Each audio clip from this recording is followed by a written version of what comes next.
As manifestações populares continuam em diversas partes do país. Manaus se prepara para uma grande mobilização nesta quinta-feira. Mais do que a redução do preço pago pelo transporte coletivo, o ato público já se transformou em um clamor cidadão por políticas efetivas. É o grito democrático da população por saúde, educação e qualidade de vida.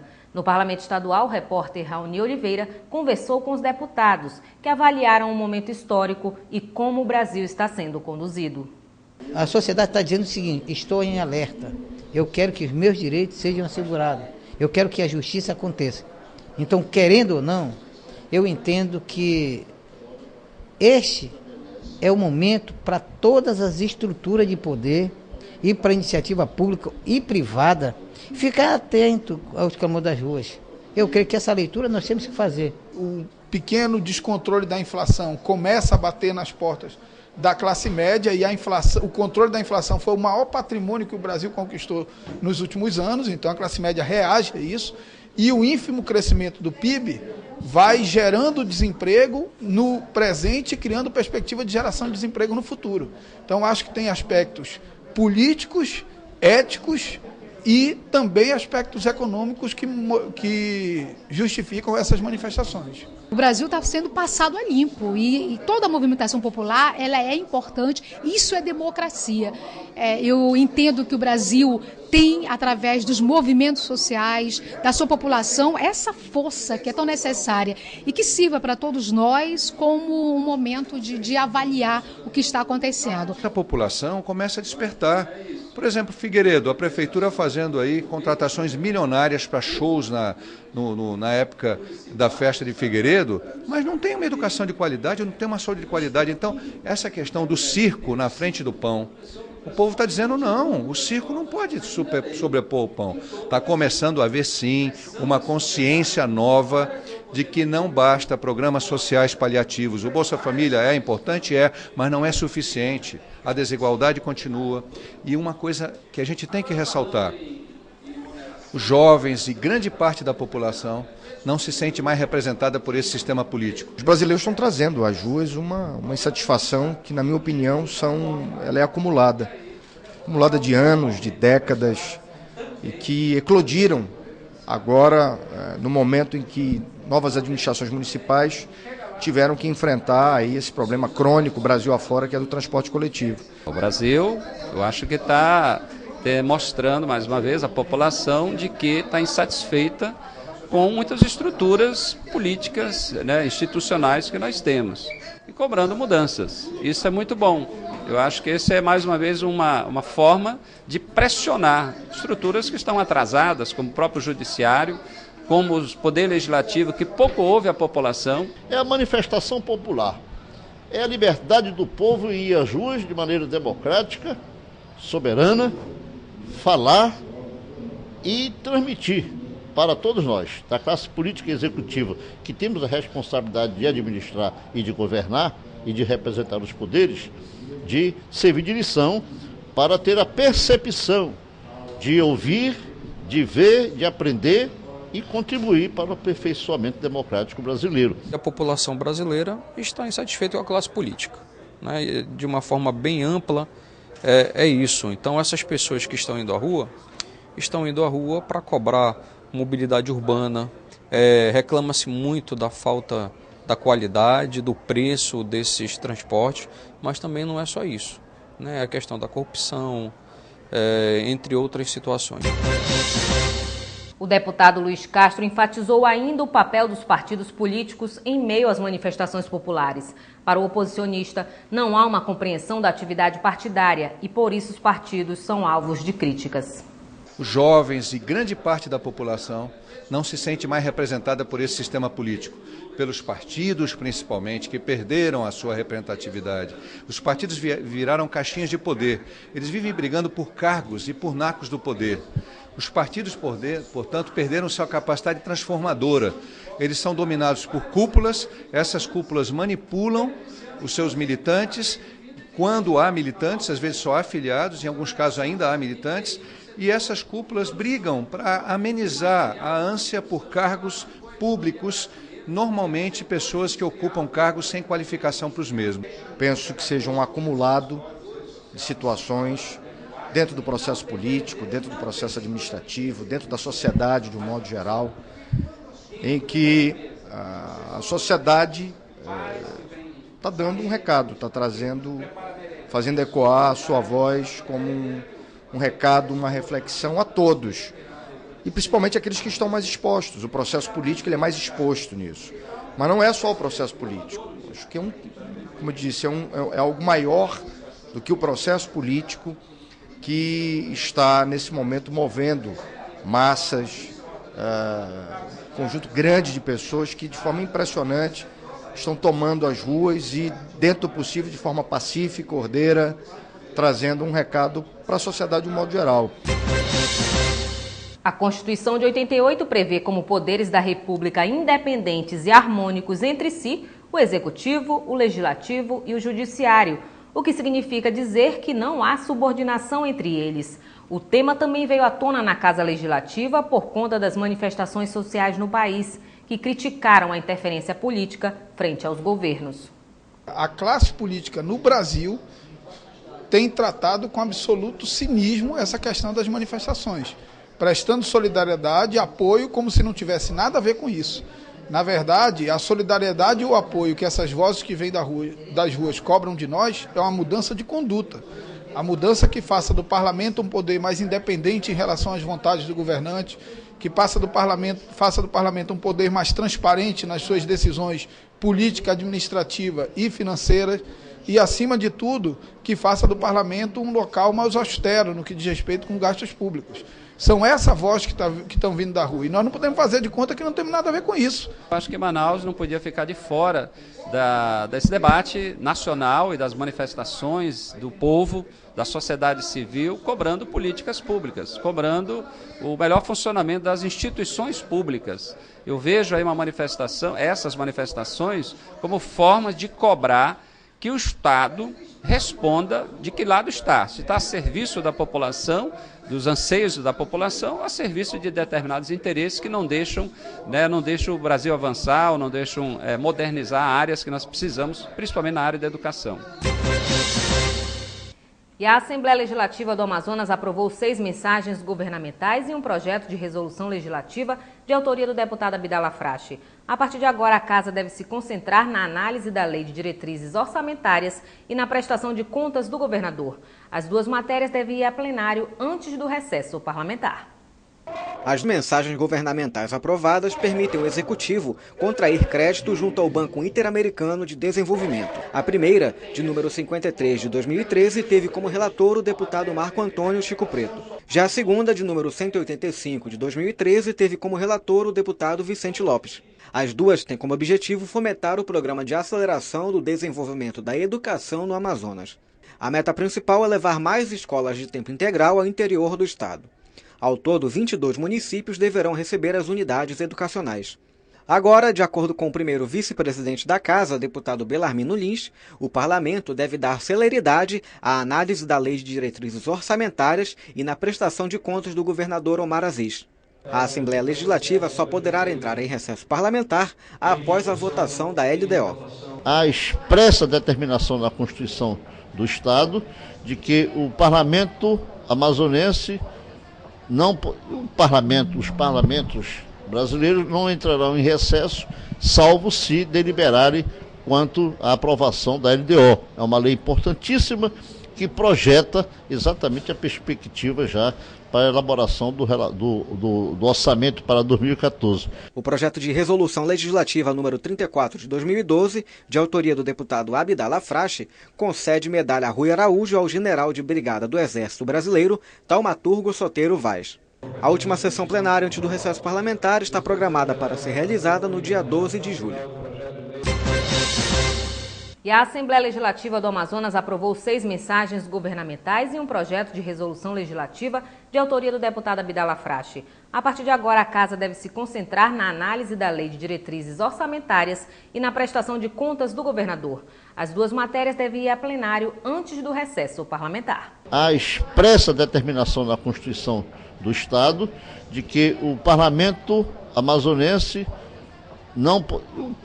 os parlamentos brasileiros não entrarão em recesso, salvo se deliberarem quanto à aprovação da LDO. É uma lei importantíssima que projeta exatamente a perspectiva já para a elaboração do orçamento para 2014.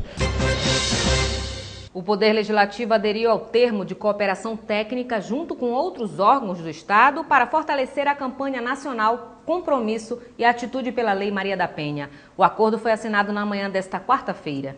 O que a gente precisa é isso, é tirar as políticas do papel, tirar a boa vontade do papel.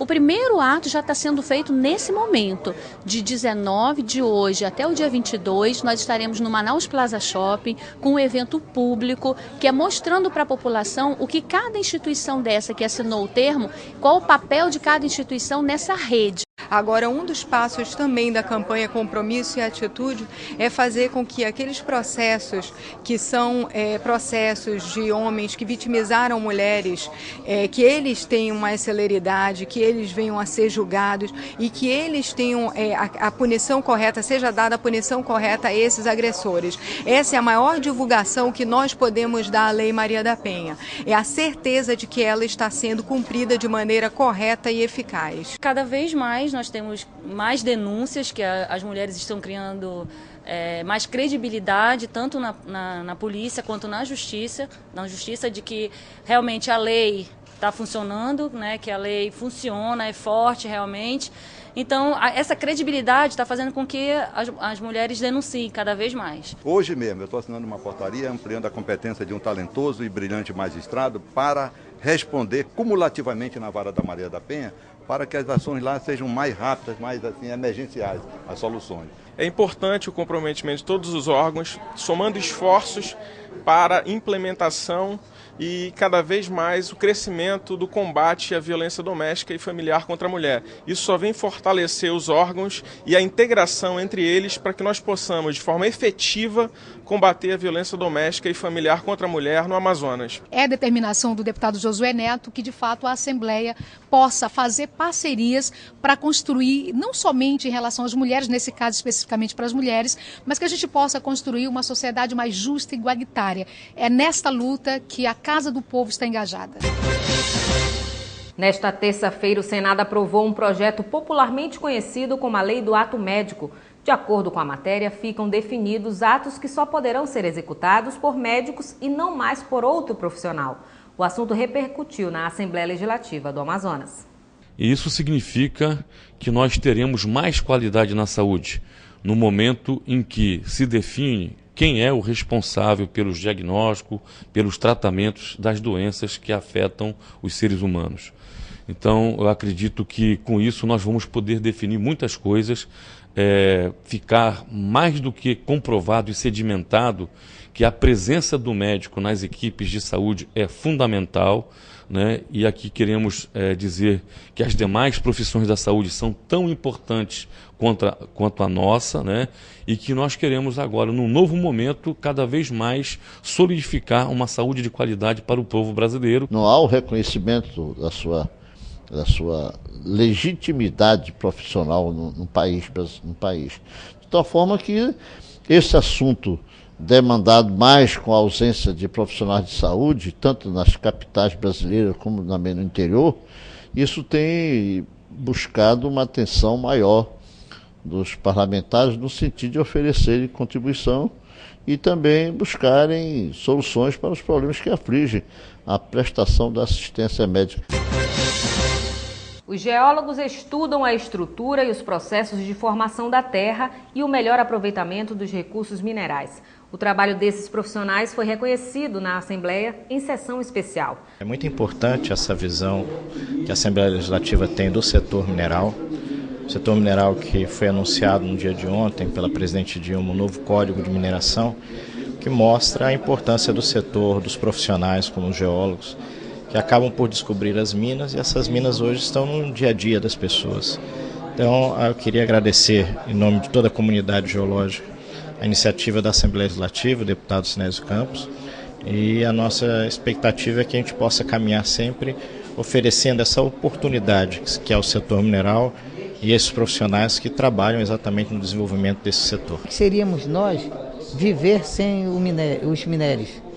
não teria celular, não teria microfone, não teria as imagens chegando aí a todas as pessoas, não teria sequer residência, porque o cimento, né, a areia, né, são minerais. Não teria o colorido da vida, porque as tintas são de origem mineral. Não teria sequer o papel, que o papel é da celulose, mas tem um minério chamado do caulim, que está dentro. Não teria o óculos para melhorar a visão, porque é um mineral. Ou seja, eu entendo que isso só foi possível com geólogos. Atendendo a uma solicitação de prefeitos, vereadores, líderes comunitários e moradores, o deputado estadual Adjunto Afonso solicitou, por meio de requerimento, o balizamento do Rio Purus. A solicitação foi feita à administração das hidrovias da Amazônia Ocidental. Cada cheia dessa grande, o leito do rio muda. E é preciso que as autoridades, né, possam ter essa preocupação. As nossas estradas são em rios. Nós não temos aqui acesso ao nosso... Só os municípios da região metropolitana têm acesso à estrada. Os demais municípios, todos são rios. Então nós precisamos ter esses rios navegáveis o ano inteiro para que a população não sofra continuidade de abastecimento. E eu vou a Brasília amanhã, vou entregar lá na Câmara Federal cópia do requerimento e pedir que eles também tenham essa sensibilidade de ir ao Ministério do Transporte e pedir que cobrem.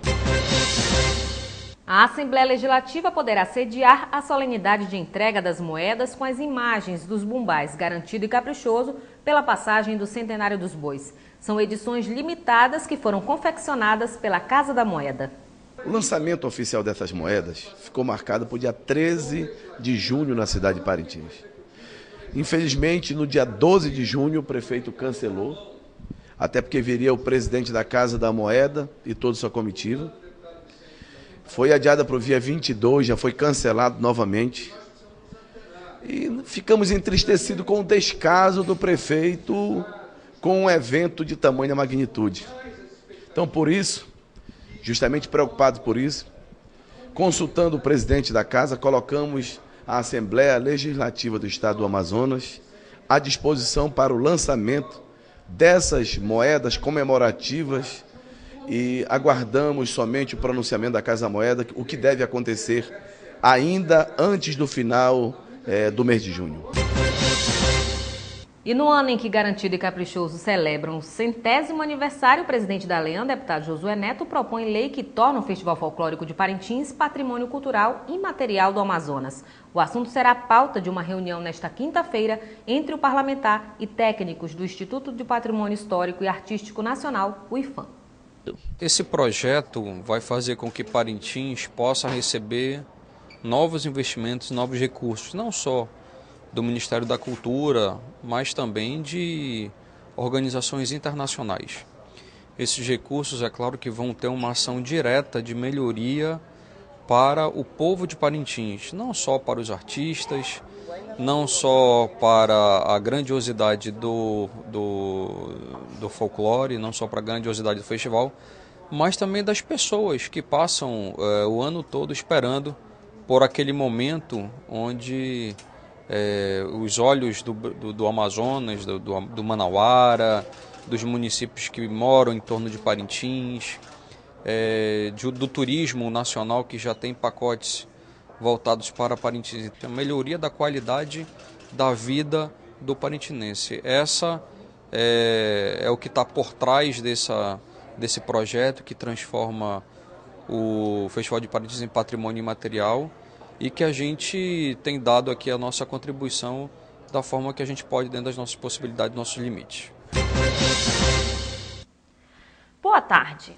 Esse foi o resumo das atividades parlamentares do dia de ontem. Hoje, quinta-feira, 20 de junho, a Assembleia Legislativa recebeu em plenário um dos líderes da manifestação Vem Pra Rua Manaus, que acontece hoje a partir das 5 da tarde com concentração na Praça da Matriz, ao lado do relógio municipal. Giancarlos Ferreira, 21 anos, universitário e líder do movimento Guerreiros do Brasil, questionou na tribuna do plenário Rui Araújo a redução de 10 centavos concedido pela Prefeitura de Manaus na tarifa do transporte coletivo. Para Giancarlos Falta a Prefeitura aplicar o desconto real a partir da redução do PIS/COFINS concedida pelo governo federal ao transporte público, o que resultaria em muito mais que 10 centavos. Ele também apresentou como reivindicações do movimento o fim da PEC 37 e melhores condições à saúde pública. E lembre-se, se você for à manifestação, faça-o de maneira pacífica, evite a violência e a depredação do patrimônio público. A matéria completa você acompanha às 8h30 da noite no Alean Notícias e para consultas via internet, alean.gov.br. Excelente resto de dia para você e nos vemos amanhã, 3 da tarde.